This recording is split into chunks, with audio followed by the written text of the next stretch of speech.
let's look at why training is good. We'll take a step back first. The 3 types of training: induction, off the job, on the job. Remember, induction training is that initial training you get when you start the job. Off the job, when you have to go off premises and do some training, perhaps with an external specialist in a particular area. And on the job is when you learn with a colleague in your business and you train with them. Okay, so let's look at training. It's when employers, well, they give the training and then they spend a lot of money, costs, on the employees getting the skills that they require. So let's look at what the benefits are to the employers and the employees in doing this training, because ultimately it's all about the increased skills that the employees will get. So the employers, what do they get? Number 1, they get an increase in the quality of goods and services, because now that the employees are just more skillful at what their job is, but potentially it could be customer service, or it could be somewhere in the manufacturing plant. They're just better at it now.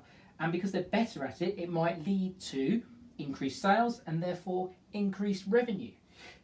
If it's to do with customer service, it might help reduce the costs in the future and therefore increase the profit.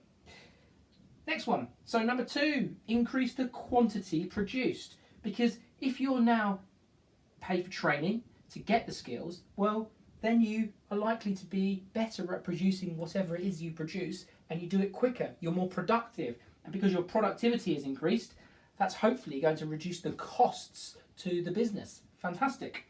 Number 3, you can stay ahead or with your rivals, your competitors, because now that maybe the employers have paid for training to the employees, maybe they've learned some new technology, some new software, for example, and maybe they've kept up to date with new regulation, new laws that might need to be met, particularly with food, for example. There's certain requirements that food have to meet. Number 4 is staff retention, because if you increase the amount of training that you put into your employees and you help their motivation, because if they're getting training, they feel more motivated. And if they feel more motivated, then it's likely that they'll stay with you and your firm, your company, for longer. So you will increase your staff retention, and that's great because it's going to save costs in the long term, because you don't have to keep replacing the employees that keep leaving.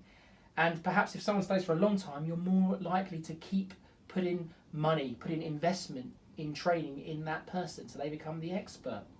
Okay, so what do the employees get out of training? Well, number 1 is that if they're being asked to do training and they become good at what they do, then they're going to get more job satisfaction and they're going to feel more motivated. Everyone likes being good at what they do.